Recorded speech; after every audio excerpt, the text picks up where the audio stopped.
Oi, gente! Essa é uma resenha de Anne de Green Gables.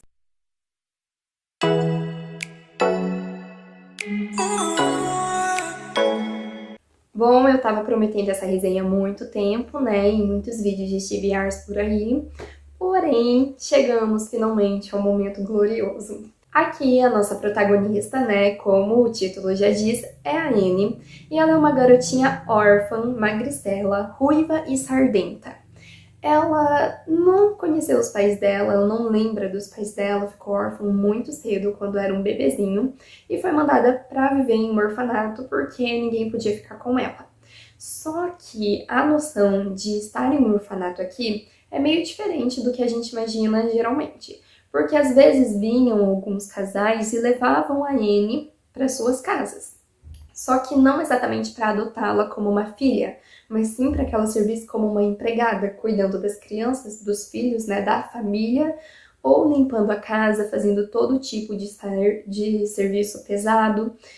E, né, ela tinha o quê? Aqui a gente começa com a Anne com 11 anos de idade, então desde que ela podia andar e se virar e entender as coisas, essa foi a vida dela, sendo privada de educação, de cultura, de afeto, sendo vista só como um meio para um fim, sabe? Então é uma vida muito triste. Detalhe, esse livro aqui, pelo que eu entendi, se passa bem no comecinho do século XX, lá para 1900, e aí no Canadá. Então, assim, gente, essa é a vida da Anne e é uma vida muito sombria, muito, nossa, horrível para uma criança de 11 anos, sabe, não ter tido outras experiências. Essa ser a única experiência de toda a existência dela. Só que ainda assim ela consegue escapar de toda a escuridão, de toda a sombriedade dessa existência, dessa realidade dela com a imaginação. Porque através da imaginação ela deixa de ser uma órfã magricela, ruiva e sardenta como ela odeia ser e se transforma na linda e deslumbrante princesa Cordélia com a sua tez alva, suas bochechas rosadas e seu cabelo preto da cor das asas de um corvo, como a própria Anne diz. E é assim que ela faz para suportar a realidade terrível que ela vive. Até que vamos pular para outra parte do Canadá, mas ali pertinho de onde fica o orfanato da Anne.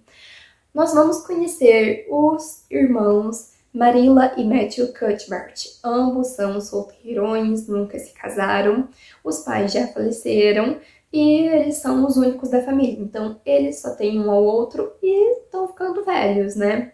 E eles vivem na fazenda de Green Gables, na ilha, no vilarejo de Avonlea, na Ilha do Príncipe Eduardo, no Canadá.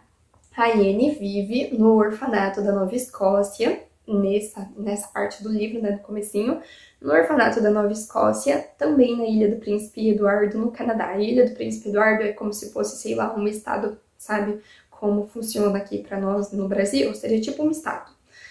E aí, gente, o Matthew e a Marilla, como eles estão ficando muito velhos e eles trabalham muito duro, né, na fazenda, plantando, colhendo, arando e tudo mais, eles decidem adotar um menino órfão, para ajudar o Matthew com o trabalho na fazenda. Então tem que ser grande e forte, crescido o suficiente para o trabalho duro. Olha que coisa horrível, né? Tipo, em vez de adotar a criança para dar um amparo, para amar essa criança em estado de vulnerabilidade, não, é para se aproveitar, né? Mas que fosse grande o suficiente para trabalhar, para entender o trabalho e fazer certo, só que novo o suficiente para ser educado segundo a vontade do Matthew e da Marilla.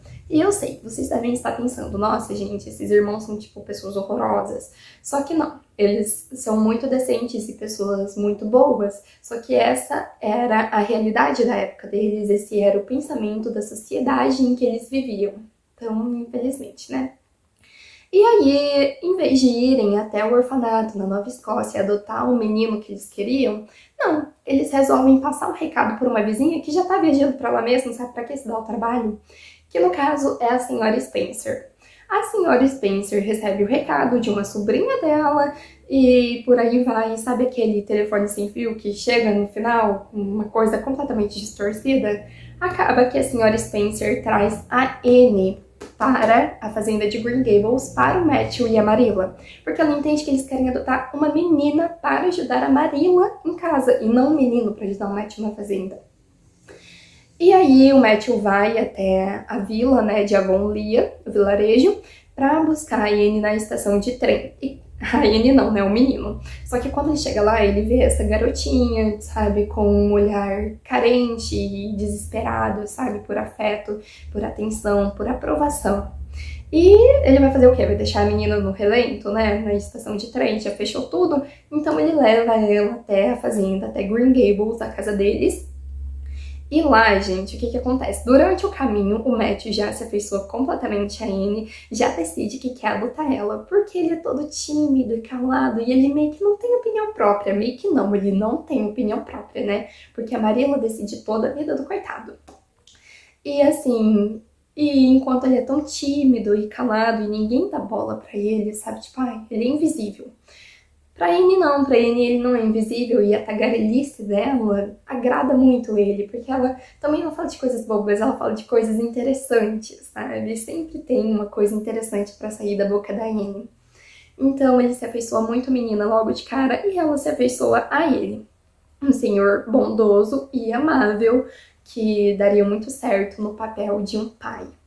Aí eles chegam até Green Gables e a Marilla vê a Anne. E ela é muito rígida, a Marilla, sabe? Ela quer mandar a Anne de volta pro orfanato. Ela não tá nem aí se o Matthew quer adotar. Ela quer um menino pra ajudar na fazenda. Não tem dessa de mudar os planos de última hora, não. A menina vai voltar pro orfanato. Só que aí ela prepara um jantar, né, pra Anne, pra ela e pro Matthew. E eles jantam, põem a Anne pra dormir. A Anne chora a noite toda. Também, né, quem não choraria no lugar dela. E aí, no dia seguinte, a Marilla leva a Anne de charrete até a casa da senhora Spencer, a vizinha que trouxe a Anne do orfanato, por engano. E aí, ela fala de tudo que aconteceu, que foi um engano, que ela queria um menino e não uma menina. E a senhora Spencer diz pra Marilla que, na verdade, eles não vão precisar mandar a Anne de volta pro orfanato, porque ali mesmo, em Avonlea, tem outra mulher que tá querendo adotar uma menina pra ajudar com seus muitos filhos e com o trabalho pesado de casa. A Marilla conhece essa tal mulher, a senhora Blount. Acho que é Blount que se fala, né? Mas enfim, ela conhece essa mulher e sabe muito bem que essa mulher vai, tipo, tratar a Anne como um pano de chão, sabe? Vai tratar muito mal, vai, como é que eu digo? Explorar completamente a criança. E aí ela se compadece e pensa, gente, não posso deixar a criança, que essa mulher é horrível. Não, eu vou levar de volta, vou adotar ela, vou fazer o quê? Adoto. E aí ela adota a Anne. O Matthew fica todo felizinho. Agora eu vou pular um pouco das coisas, né? Porque senão esse vídeo vai ficar longo demais. Mas a Marilla costura vestidos novos pra Anne, sabe, do tamanho certinho e tudo mais. De começo a Anne fica muito feliz, porque, poxa, roupa nova pra alguém que nunca teve uma coisa só sua, né? Sempre teve de segunda mão e teve que dividir. Ficou muito feliz, só que nem tanto, porque ela é uma menina muito vaidosa. E os vestidos da rigorosa Marilla não têm as adoradas mangas bufantes que a Anne tanto sonha. Mas isso passa, porque a Anne faz uma amizade para a vida toda. Ela conhece Diana Barry, uma menininha que mora numa fazenda ao lado de Green Gables, em Orchard Slope. Acho que é assim que se fala, gente, sério, eu devo estar falando tudo errado. Ela e a Diana fazem um juramento de que elas vão ser amigas para sempre. Sempre, sempre, sempre. Realmente é isso que acontece, elas se tornam amigas para sempre mesmo, sabe? Porque esse livro aqui é o primeiro de uma série de 13 livros, então elas realmente se tornam amigas para sempre. A Diana, ela é mais do que uma simples amiga, ela é uma alma gêmea da Anne. E não é no sentido romântico da palavra. É mais pro caso, assim, de almas irmãs, sabe?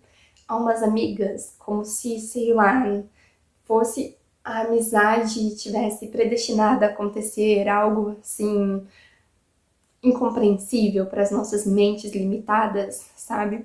É uma coisa muito poética. A Anne é muito poética. Então, essas almas gêmeas, almas amigas, vão para a escola juntas, voltam da escola juntas, e quando a Anne já tá completamente enturmada, chega um garoto pra apimentar a vida, né? Porque a gente tem que ter um pouquinho de enemies to lovers, que é o Gilbert Blythe. todas as meninas da escola de Avonlea, nossa, caem de amores pelo Gilbert Blythe, especialmente a Diana. Só que a Anne tá tipo, tá, tô nem aí, né? Porque ela ainda é muito criança, ela não pensa ainda em meninos. Só que o Gilbert acha a Anne muito bonita, e como é que um menino, uma criança, vai fazer pra chamar a atenção de outra criança? Enchendo o saco, né? No caso, ele vai lá, puxa uma das tranças dela, porque ela sempre usa duas trancinhas, aí ele vai lá, puxa uma das tranças dela e chama ela de Cenoura Cenoura, por causa do cabelo ruivo dela, que na época ter cabelo ruivo era tipo, não era uma coisa legal, né? Era feio, sabe? Hoje em dia a gente acha lindo, mas, enfim, coisas da moda, né? E aí a Anne, que já não é muito calma, levanta e dá uma lousada na cara do Gilbert. Quebra a lousa na cara dele. Resultado, o Gilbert se apaixona. Mas isso não importa, porque a Anne jura que ela vai odiar ele pra toda a eternidade. E assim a gente vai acompanhando a vida da Anne. É muito divertido de se ler, é muito fluido, sabe? Já ouvi pessoas dizerem que a Anne da série da Netflix, né, é muito diferente da Anne aqui dos livros. Eu acho que elas têm coisas que se parecem muito, mas eu acho que a Anne da série da Netflix, ela tem um pensamento muito do século XXI, da nossa época, sabe? Ela é muito desconstruída. E é muito natural que a Anne aqui do livro, né, da obra original, não seja tão desconstruída assim. Ela não é preconceituosa de jeito nenhum, só que ela não tem reflexões assim tão abrangentes quanto a Anne da série, sabe? E ela não é tão ativa socialmente quanto a Anne da série. Aqui se trata mais de experiências, sabe, de pessoas normais, porque geralmente a gente lida com o quê? Quais são as experiências da maioria da população em casa, com os amigos, na escola, no trabalho. É isso, gente, sabe? E não tem uma voz tão ativa na comunidade, a maioria de nós é assim. Principalmente para uma criança de 11 anos, eu acho muito natural. Principalmente por quê? Porque esse livro, ele foi contemporâneo à época dele, sabe? A escritora Lucy Maud Montgomery viveu nos anos em que se narra a história da Anne. Então ela, tipo, praticamente a Anne é a Lucy Maud Montgomery. Então, assim, compreendo muito as formas de pensar, as linhas de raciocínio e o comportamento mais comedido, sabe? De forma alguma ela se oprime, na verdade ela é muito revolucionária em muitos aspectos aqui, sabe? Mas se for pra falar alguma coisa, eu acho que eu ainda prefiro a Anne do livro, porque eu acho que a Anne da série, às vezes, nessa tentativa de ser tão desconstruída e ir pra frente, sabe? Acaba exagerando, não fica coerente, não fica, sabe, verossimilhante com a época em que ela vivia. Não fica, sabe? E principalmente porque eu acho que a Anne da série me irrita porque ela fica gritando com o Matthew com a Marilla. Eu odeio gente que grita, né? Mas enfim. Ai, opiniões pessoais, gente. Mas prosseguindo aqui, a gente vai passar pela pré-adolescência da Anne até chegar na adolescência. Quando ela está com 16 anos, ela já terminou a escola e aí ela vai estudar na Queen's Academy, em Charlottetown, que é uma cidadezinha ali perto do vilarejo de Avonlea, onde ela mora. No caso, ela e vários colegas de escola vão também, e eles sempre voltam nas férias de verão ou no Natal, sabe? Esses feriados assim, pra Avonlea, pra visitar a família, né? E aí, gente, agora vai começar os spoilers de verdade, spoiler pesado de verdade mesmo, tá? Então, assim, estejam avisados. Como a vida é muito doce, muito maravilhosa aqui, a autora resolve fazer o quê? Ela resolve matar um personagem amado. E no caso, ela mata o mais amado pra mim, que no caso, gente, é o Matthew. Ela mata o Matthew.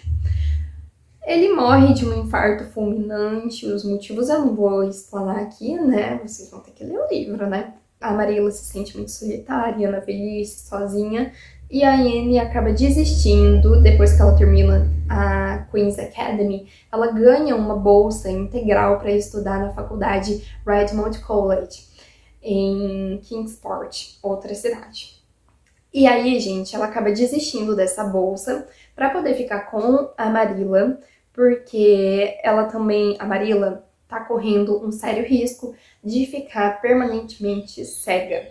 Eu acho que é algum tipo de catarata, alguma coisa assim. Não especificou no livro, só fala que é uma doença degenerativa e que tem que tomar cuidado e não pode ficar fazendo, tipo, todo tipo de serviço. Tem que repousar as vistas. No caso, ela precisa de alguém que faça o serviço. E como não tem mais ninguém, só tem a Anne, por conta própria, decide ficar, por mais que a Marilla insista para que ela vá para Ridgemont College.